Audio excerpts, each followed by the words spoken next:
Saudi আরবে সড়ক দুর্ঘটনায় নিহত কিশোরগঞ্জের শেখ মোহাম্মদ সেলিমের বাড়িতে এখন শোকের মাতম। কণ্ঠশিল্পী হিসেবে এলাকায় সুনাম ছিল তার। সেলিমের মৃত্যুতে নির্বাক তার ভক্তরাও।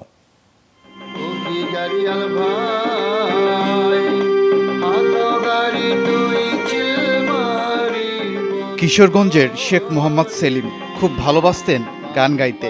কণ্ঠশিল্পী হিসেবে এলাকায় ছিল তার বেশ কদরও, কিন্তু কে জানতো এটাই হবে সেলিমের গাওয়া শেষ গান।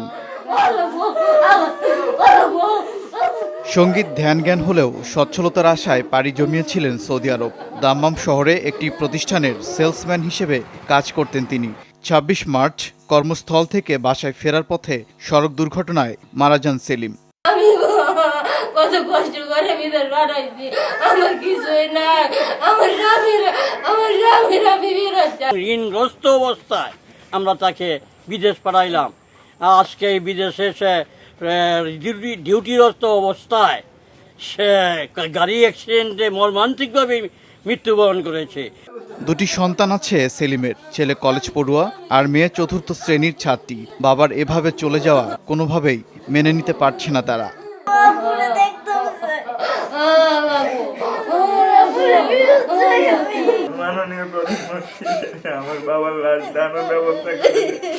সেলিমের মৃত্যুতে গোটা এলাকায় শোকের মাতম। স্বজনদের পাশাপাশি নির্বাক তার ভক্তরা। খাবারের শেষে ও করতো, এই যে গান বাজনা করতো শিল্পী, তো আর ভালো ভালো গান গাইতো। উনি দেশে থাকতে আমরা তার সাথে যে উনি গান গেছে, আমরা লয়ে গেছে, গান শুনছি, বয়ে রয়েছি। আবার সৌদি আরবে গেছে, সৌদি আরব গিয়া এই হারমোনি কিনছে, কিনে গান গাইছে।